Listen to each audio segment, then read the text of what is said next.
Now we are here with a group of new freelancers, mashallah, 6 new freelancers, female freelancers. তারা আমাদের এখান থেকে course complete করেছেন এবং কোর্স কমপ্লিট করার পর তাদের ফিলিংসগুলো আমরা জানার চেষ্টা করব। সো আমরা শুরু করছি প্রথমে আপনাকে দিয়ে ম্যাডাম। আসসালামু আলাইকুম, আমার নাম সালমা আক্তার। আমি 2312 স্টুডেন্ট।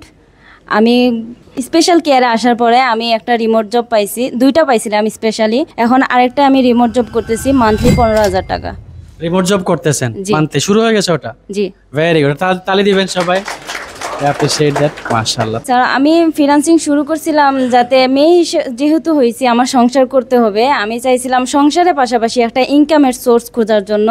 2020 সাল থেকে এই টাইম সাইটে ভিডিওগুলো আমার ফেসবুকে আসতেছে। জি জি, এরপর থেকে আমি এত গুরুত্ব দেই নাই, কিন্তু 2023 সালে এসে লাস্টের দিকে আমার মনে হয়েছে না আমার এটা করা উচিত, যেহেতু আমি সংসারই হব বা সংসার আমার যেতে হবে। আমি সংসারের পাশাপাশি এটা করার জন্য আমি এই ফ্রিল্যান্সিংয়ে আসছি। ইনশাল্লাহ আমি এটা সফল হয়েছি, আমার জন্য সবাই দোয়া করবেন। Thank you so much madam. আসসালামু আলাইকুম, আমার নাম সুনিয়া আক্তার। আমি 2320 ব্যাচের স্টুডেন্ট। আমার আসলে ইনকামটা শুরু হয় মাস্টারিং টুলসের সাইজ স্যারের মাধ্যমে। তো আমি প্রথমে একটা কন্টেস্ট উইন করি freelancer.com থেকে, সেটা ছিল $10। তো একই ক্লায়েন্ট আমাকে আবার আরেকটা কাজ দেয়, সেটা একটা ব্যানার ডিজাইন করে দিই আমি। এখন আমি আসলে লোকাল 2জন ক্লায়েন্টের কাজ করতেছি, 2টা বিজনেস কার্ড করে দিছি, একটা আইডি কার্ড করে দিছি।